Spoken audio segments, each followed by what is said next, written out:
Allah is my heart's speech, your mercy is what I beseech.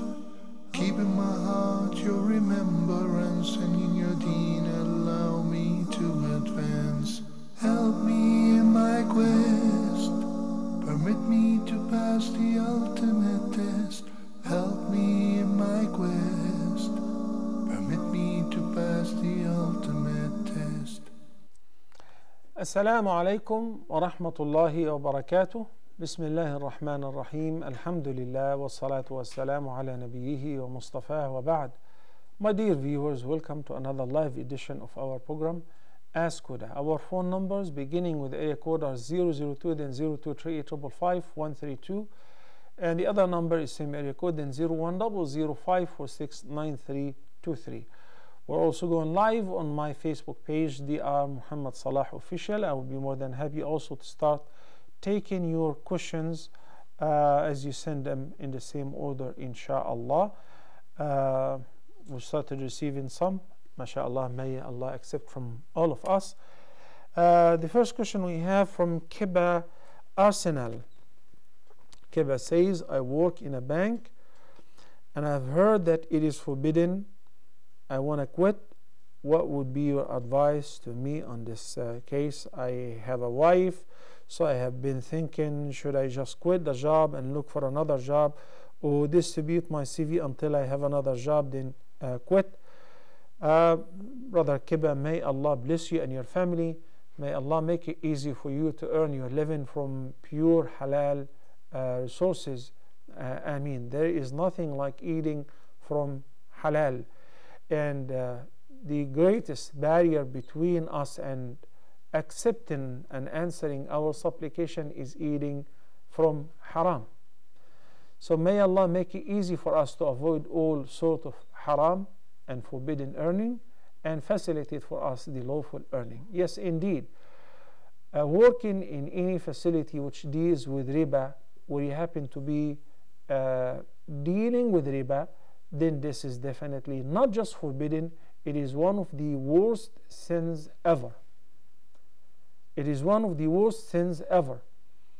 It is a sin which incurs Allah's wrath, and it incurs Allah's animosity. Allah and His Messenger wage war against those who eat riba.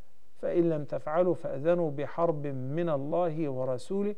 There is no such blessings in an earning which is as a result of dealing with interest or usury. So now, to answer your question, you will help me answer your question.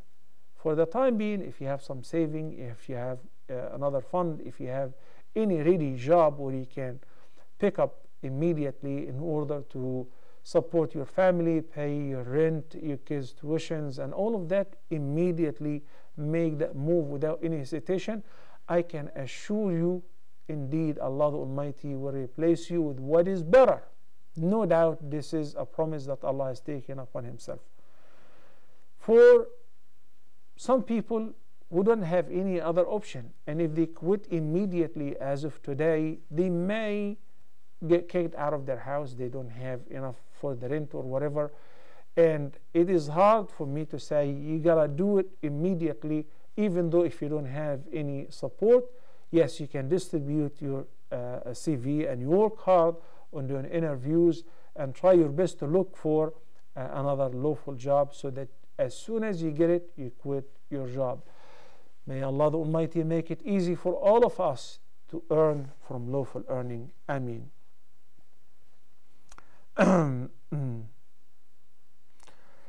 Yusuf bin Ahmad is asking, what is the ruling on watching and making movies? The answer depends on what kind of movies are you making. What kind of movies are you making?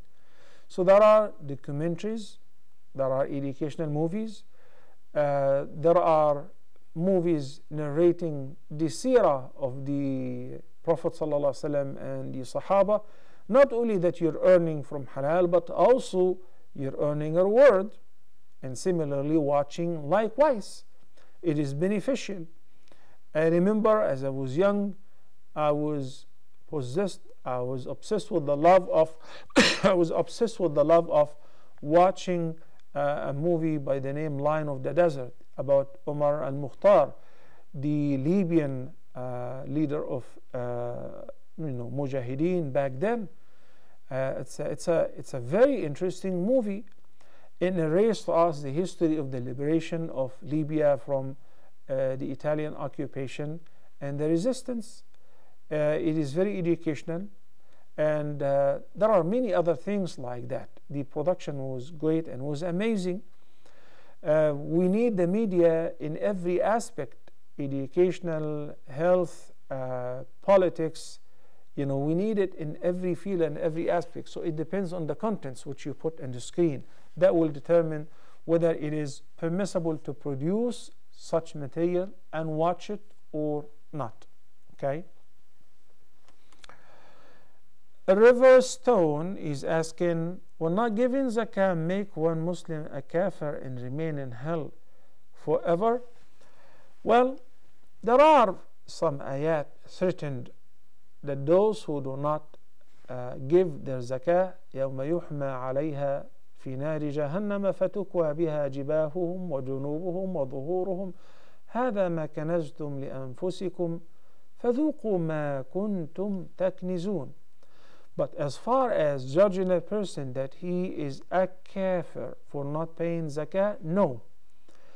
The person will be a kafir if he doesn't pray. The person will be a kafir if he denies the ordainment of the zakah.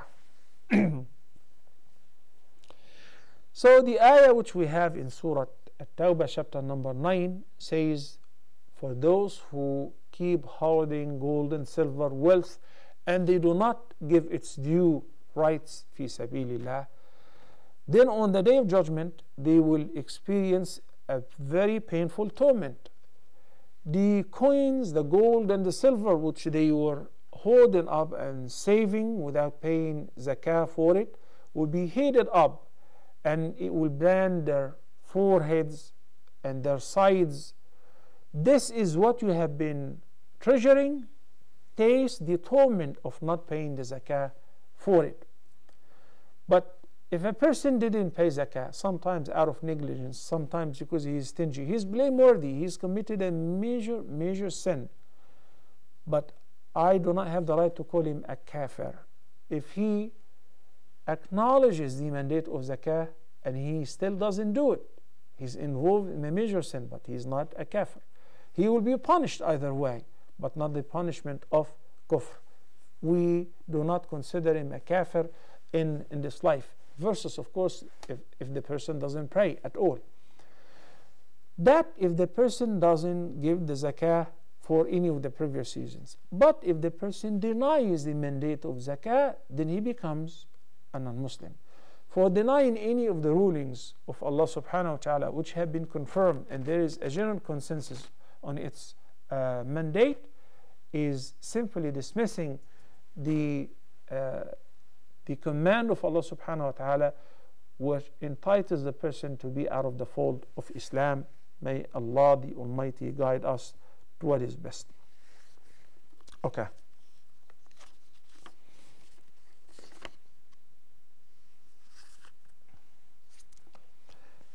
Zakaria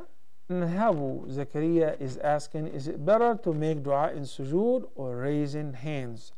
Because I know that we're closer to Allah in sujood. I know why Zakaria, why is he asking about the comparison between the two cases and which one is better. Simply the hadith which says that inna Allah hayyun, Allah is hayy and he's kareem and he's generous. So he shies off to render your hands empty when you raise your hands and you say, oh Allah. Allah is not going to turn you down. Allah is not going to neglect your dua because he's hayy and he's kareem, he is generous. Okay. But in the other hadith, the Prophet ﷺ made it very clear. There is qareeb, which is near, and there is aqrab, which is the nearest possession that you may achieve where you become the closest to Allah is whenever you are in a state of prostration. Once you prostrate yourself in the prayer, you become the closest to Allah subhanahu wa ta'ala.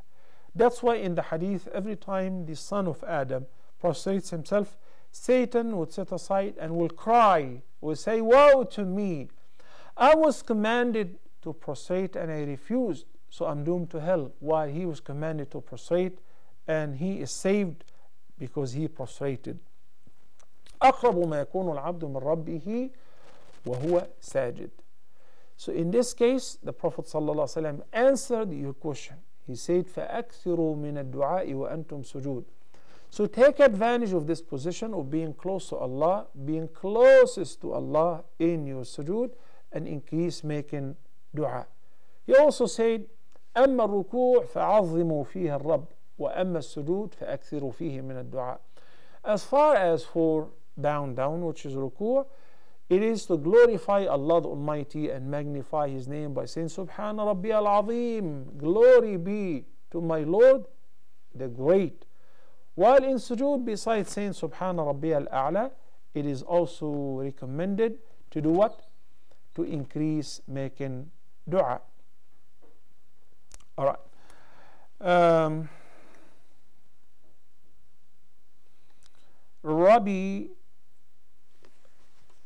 Rabi Bah. Assalamu alaikum. Wa alaikum assalam, Sister Rabi. She's asking, is it permissible to dye the nails with black color, meaning putting on them the hair dye?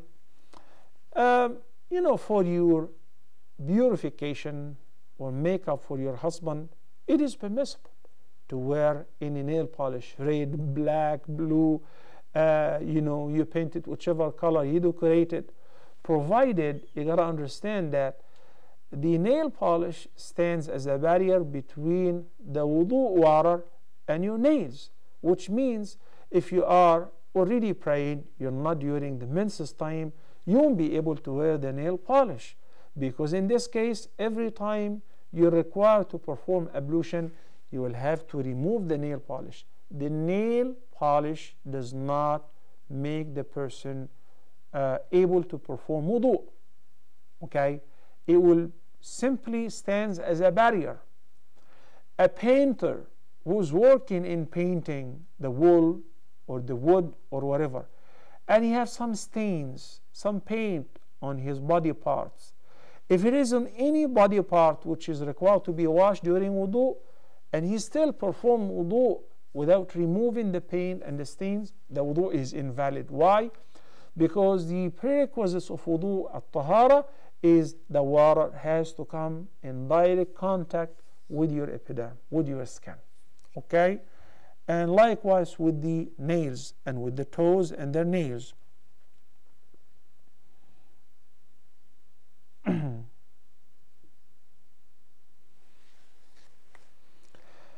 Arthur Daly. Arthur is asking after Assalamu alaikum, is it halal to offer prize money on buying products if the price is only charged for product and nothing extra for the price? For the seller, it is permissible to announce such price. For the buyer, only if he's buying the product because of the product. But if he's buying the product as a means of entering the drawing, as drawing lots, that's not permissible. So I want to buy cheese, tea, coffee, and they say there is a drawing here that you may be a winner. I enter it. I won. You want a car? It's halal. Why? Because I want to buy the product. I didn't enter the drawing for the drawing. Rather, I bought the product, then along with it there came a prize. You understand? So in this case, the seller is giving a grant, is giving a gift to one particular buyer. Is anonymous, and through the drawing or drawn lots, they will be able to determine who is he. People are buying, and by chance there is a drawing, so whoever wins, it is halal. But if the person buys this product with the intention of entering the drawing, this is not permissible. Um, Assalamu alaikum wa rahmatullahi wa barakatuh. Does one have any chance of going to Jannah if one prays only Jumu'ah and Ramadan prayers? Jazakallahu khairan. Wa jazak kashif Ali. You know, in order to answer your question, I just need to share with you a very interesting story. The Jews, as the Quran recounted their saying, they said, وَقَالُوا لَن تَمَسَّنَا النَّارُ إِلَّا أَيَّامًا مَعْدُودَةً. They said, for us, since we are the chosen children of God, even if we enter hellfire, it will be only for a few days, 7 days, as some of the quotations said. And who can afford to spend in fire a single moment, let alone a day or 2 or 7? The Quran says, وَإِنَّ يَوْمًا عِنْدَ رَبِّكَ كَأَلْفِ سَنَةٍ مِّمَّا تَعُدُّونَ. One single day in the year after will be as long as 1,000 years of our time. So when a person says, you know, I will just pray Jumu'ah and fast during Ramadan, and this way, even if I'm being, punished in the hereafter, I will still make it and I will survive and I will enter paradise. I want to tell you one thing. As long as you truly believed in the oneness of Allah subhanahu wa ta'ala, yes, you will enter Al-Jannah. But when? After how many years? Can you stand it? No, you cannot stand it. No sane person would accept to do such thing. And also says who that we only pray to enter paradise. La. إن الصلاة تنهى عن الفحشاء والمنكر.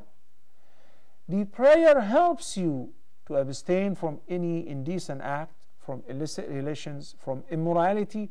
This is in one of the benefits of the prayer. Add to that, وأقم الصلاة طرفي النهار وزلفا من الليل إن الحسنات يذهبن السيئات. Every time you pray, in the sound hadith, the Prophet ﷺ said, الصلوات الخمس والجمعة إلى الجمعة كفارة لما بينه ما اجتنبت الكبائر.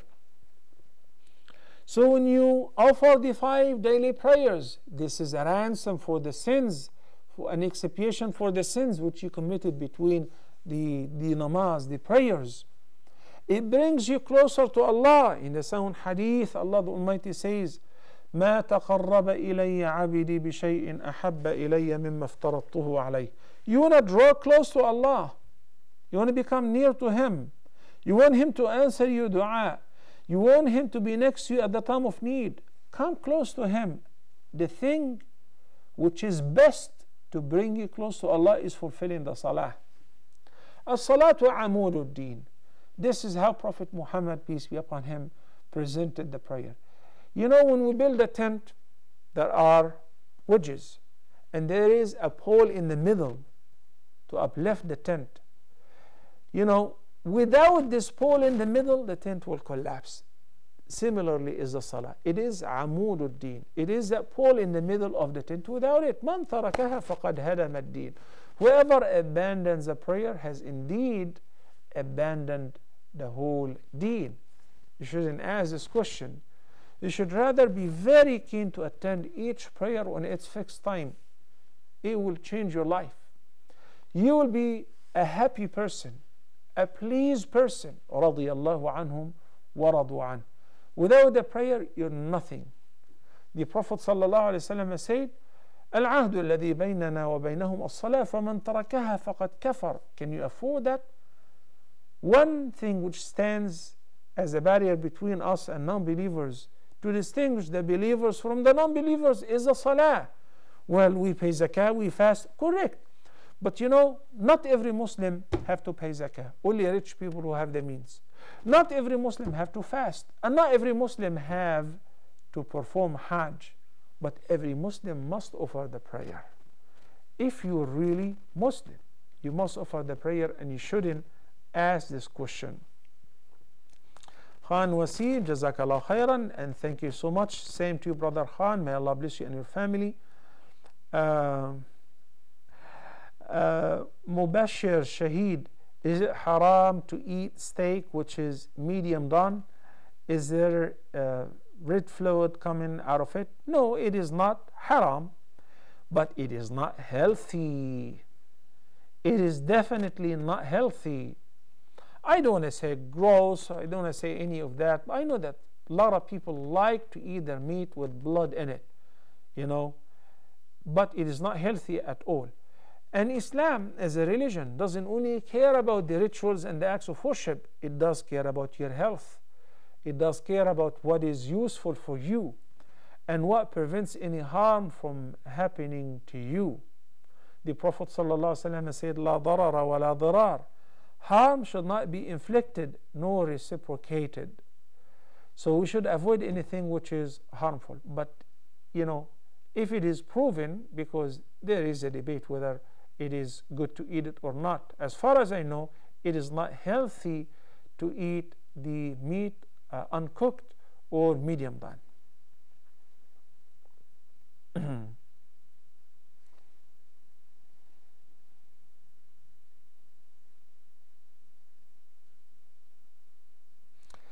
Okay, Nuh, and the last name is a long name, Golagos from Mauritius, is asking about my opinion on niqab. Yes, we did discuss this many times, and I said, as I would always say, that there is a difference of opinion whether niqab is obligatory, the face veil for women, whether it is obligatory or mere recommended. While the scholars who say that it is mere recommended and it's not obligatory for women to cover their faces, they said, unless if she's one of those who have very attractive face, she's super pretty, so that when she's wearing just the scarf or the khimar, people are attracted to look at her face, then she is obliged to cover her face. But there is a difference of opinion. Muhammad Chongan, Ozil Chongan, is asking, is it permissible to shave your hair all equal for men? Yes, it is permissible to grow your hair, to shave your hair, whatever is convenient for you. But for women, it is not permissible to shave their heads or to cut their hair short so that they would look like women. But shaving the hair or saving the hair of your head is totally your choice.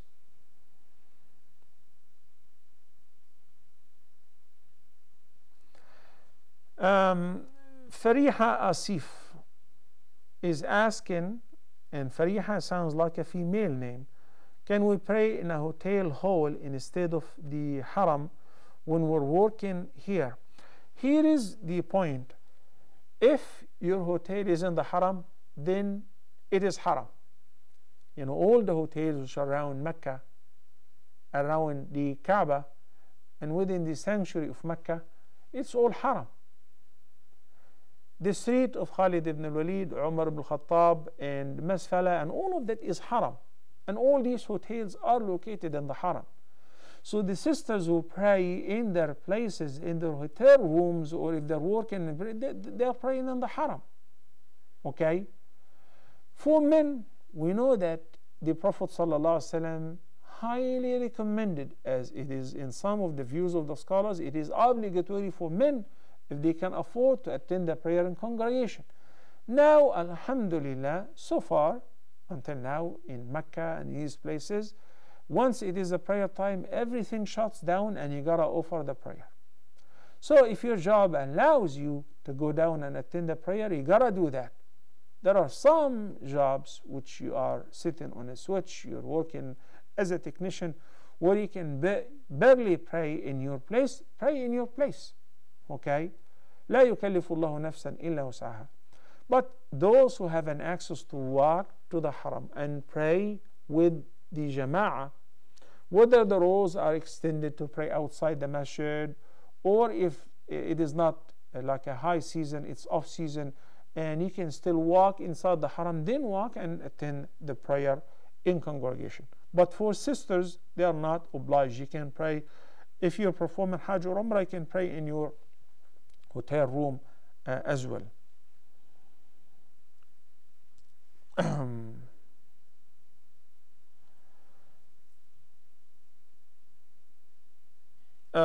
Some of the long questions about the jinn and all of that, I'm going to skip them from now, but I will read them, and inshallah Azza Jal, maybe I would have a chance to answer them in the next segment, because it will be long.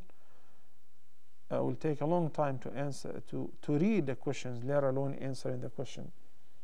Assalamu alaikum wa rahmatullahi wa barakatuh. Ajmal from Copenhagen. Ajmal, assalamu alaikum. Rahmatullahi wa barakatuh. Wa alaikum assalam wa rahmatullahi wa barakatuh. How are you, brother? I am doing well. How are you, Shaykh? Doing fine, alhamdulillah. Thank you for calling and thank you for asking. Jazakallah. Shaykh, I have a couple of questions. The first one is regarding ablution. When I'm leaving home after Salatul, wear the shoes and go out, then I come back in the evening. And during that brother Ajmal, time, we lost your voice for a while, so the question is interrupted. If you can start over, I appreciate that. Okay, I will start from the beginning. Yeah. When I leave home, do you hear me now? Yes. Yeah. When I leave home with the ablution, during the Zuhur prayers, I have to I try another ablution, but I have the same shoes. Then when I come back to the post office, I have to change the shoes, but I can't wash my shoes again to the evening. When I change the shoes, I don't know what is the ruling on this. Okay. And the next question is, okay, Ajmal, for the first question, do you wear shoes or boots? no, these are normal shoes. Normal shoes. When Okay. I wear, Okay. when I leave home. Yes. Okay. Second question, please. And the second question is, I borrowed some money. I didn't pay that money, but the amount is not completely with me now, but there is like up to 5,000 US dollars, and I borrowed like 6,000, but these 5,000 I have it for more than 1 year. Do I have to pay the zakat, or should I wait to make the money And when is your loan and pay due? my debts? When is the payment of your debt due? It's like cars, Hasana, I got it from some relatives. Yes. When is it due? When do you have to pay it back? Oh, maybe like just I have to collect 1 more thousand, then I have to pay them back, inshallah. Okay. Jazakallah khair. May Allah make it easy for you, Ajmal, to settle your debt. Question number one, with regards to praying or making ablution and wiping over the shoes, that is not permissible. It must be boots or hoof or socks which cover the ankles, not the sandals, not the regular shoes.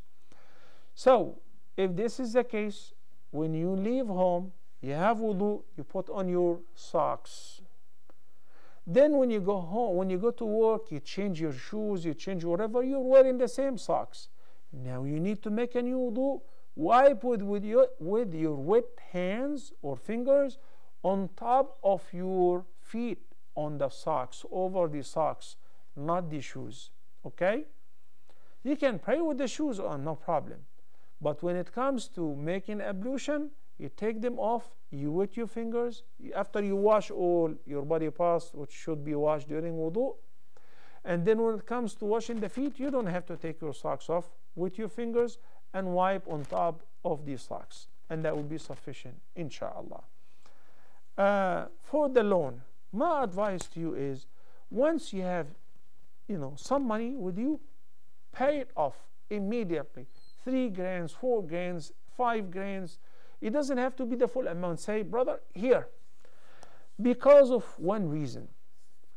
Number one, the Prophet ﷺ said, من أخذ أموال الناس يريد أداءها أدى الله عنه. Whenever you borrow an amount of money from somebody and your intention is to pay it back, Allah will help you to pay it off. Number two, we're supposed to have a fixed term, like I'm borrowing this money and I'm supposed to pay back or make payments, the first payment on the date, the second on the date. It is not open because that creates a qiyas and a khilaf. And thanks to the person or family member who's giving you a goodly loan without interest, may Allah bless them. They will be rewarded for that. So if you have this amount right now out of goodwill, bro, take the 5,000. Now the balance is 1,000. Once I have it, I will pay you, inshallah. As far as the zakah concerned, if the person possesses an amount of money which worth the value of 85 grams of gold or 595 grams of silver, and this value fluctuates, it goes up and down. Every day there is a different price. So I cannot answer you how much is gold today, 85 grams of gold. If it is 4,000, then if you have 5,000 for a whole year, then you pay zakah on that. But I'm in debt, settle your debt, so you don't have to pay off zakah on this money. Barakallahu feek, brother Ajmal. My dear brothers and sisters, I think it's time to take a short break, and we have many questions. We'll do our best to answer them, inshallah, in the next segment. Until then, stay tuned.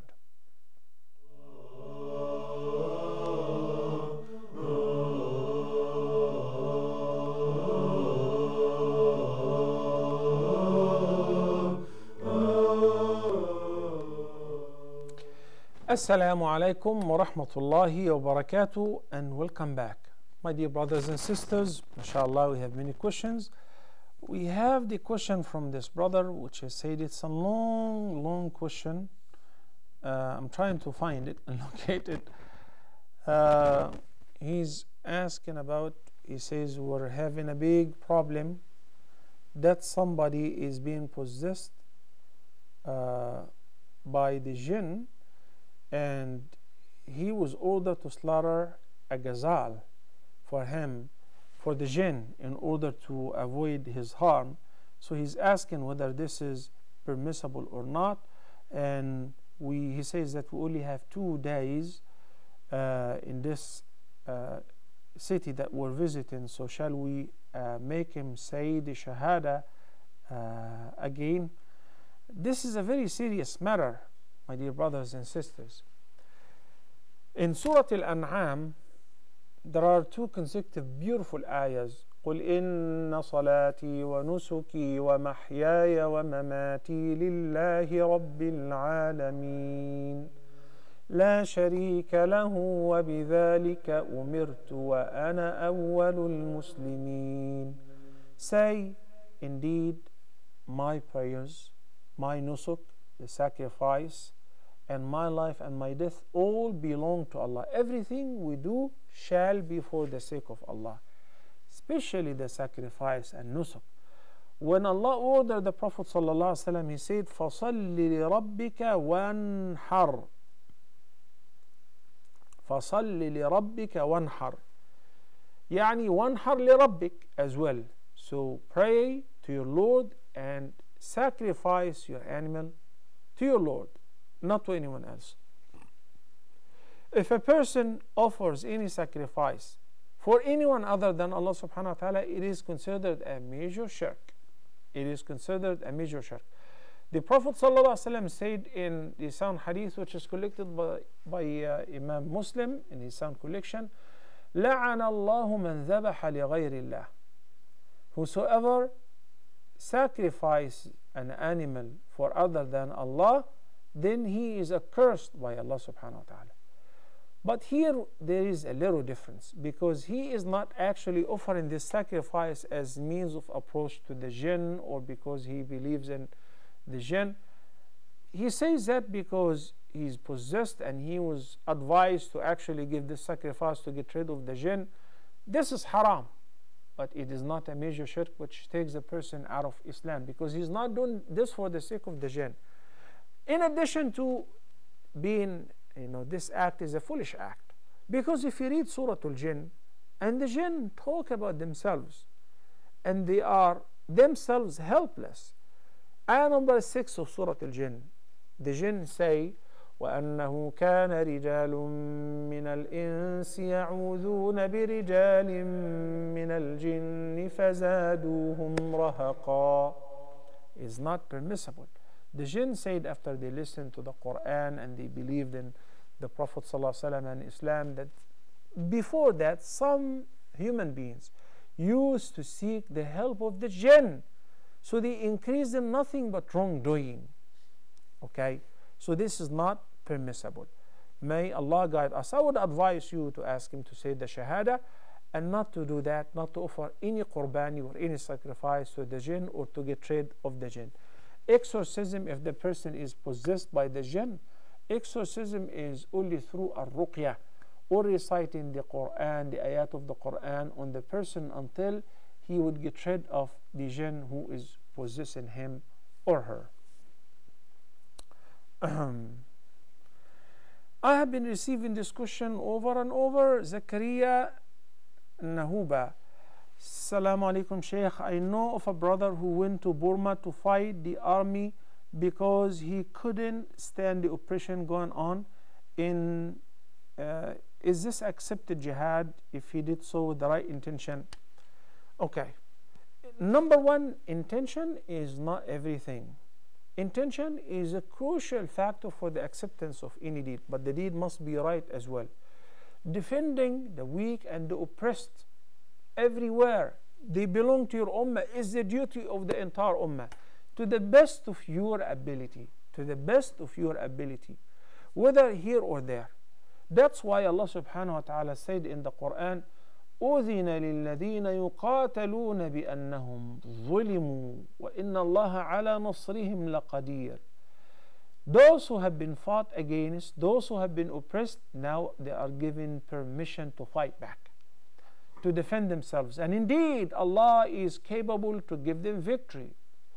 In Surah Al-Baqarah as well, Allah subhanahu wa ta'ala says, وَقَاتِلُوا فِي سَبِيلِ اللَّهِ الَّذِينَ يُقَاتِلُونَكُمْ وَلَا تَعْتَدُوا إِنَّ اللَّهَ لَا يُحِبُّ الْمُعْتَدِينَ.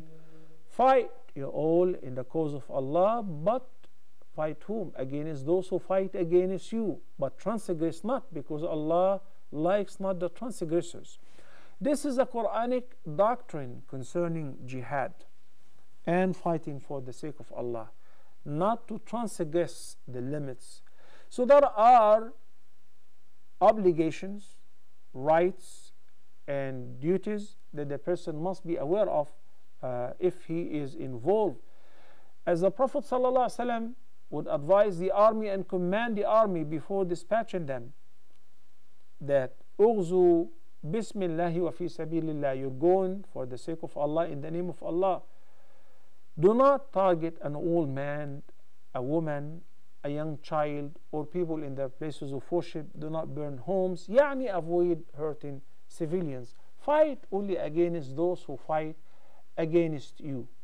So this is a general answer.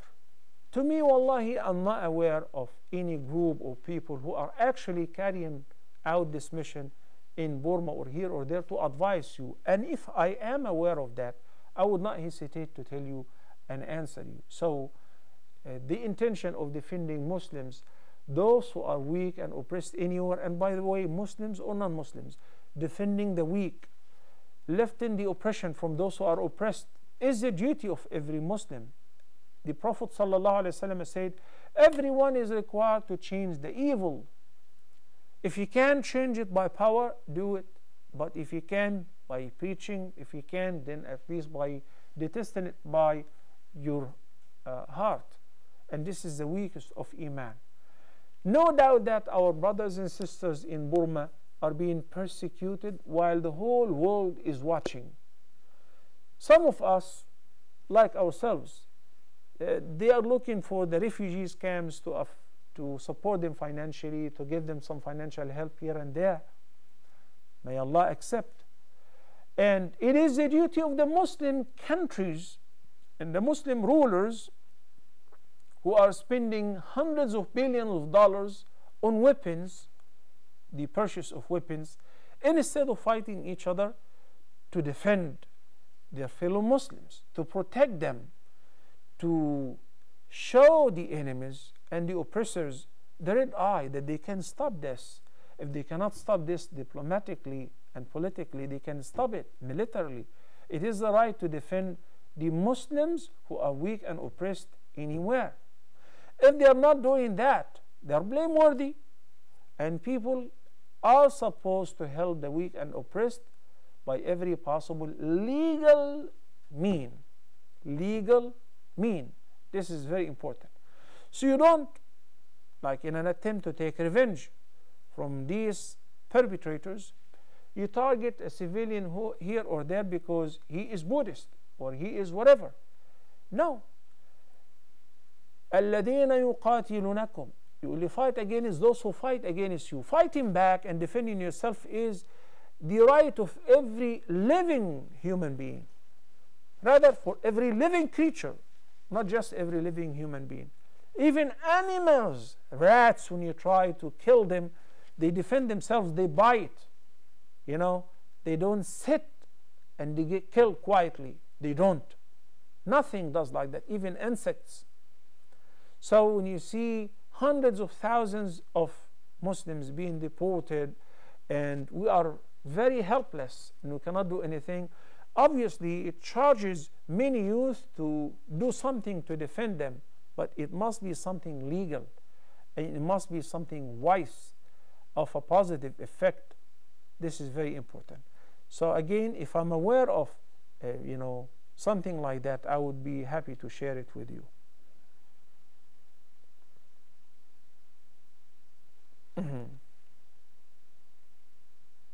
You keep sending the same question over and over. Subhanallah. I hope my answer is sufficient.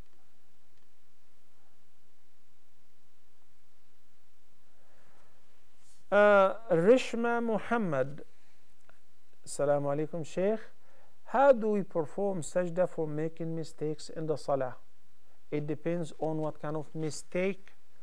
If you have forgotten a sunnah, an emphatic sunnah, or a wajib, or a fard, it depends. Like if you forgot a fard, then you must make up the fard which you have missed, in addition to praying by the end 2 prostrations, similar to the 2 prostrations of any rak'ah. It could be before the prayers, it could be before making salam or after making salam. The specific details of when, there is a difference of opinion in its regard. And if you're a layman, you can pray them before or after. It will not affect the validity of your prayer, inshallah. Somebody forgot the middle tashahhud and you got up. You don't sit down to make it up. No, you keep standing for the 3rd rak'ah, and by the end, you make the tashahhud. Then you make 2 prostrations before taslim, and then you make taslim the right and left, and you do recite the tashahhud 1 more time. Somebody prayed an extra rak'ah and didn't know, so you pray 2 prostrations and you make taslim after you were told. You understand? And so on. Somebody forgot the recitation of somebody forgot the ruku' or 1 sajda of the 2 sujood.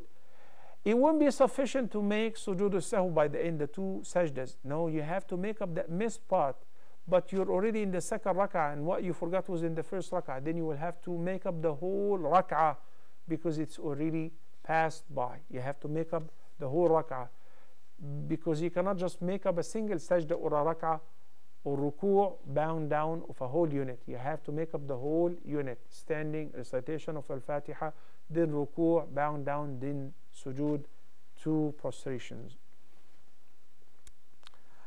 Maryam Hassan, can I combine 2 intentions in praying shafa'? The word shafa' means even, yani 2 rak'ahs. Okay? So normally a shaf' or witr are by the end of the night prayer. What do you mean by combining the intentions? Of what? For instance, praying shafa' and praying istikhara, that is permissible. That is permissible.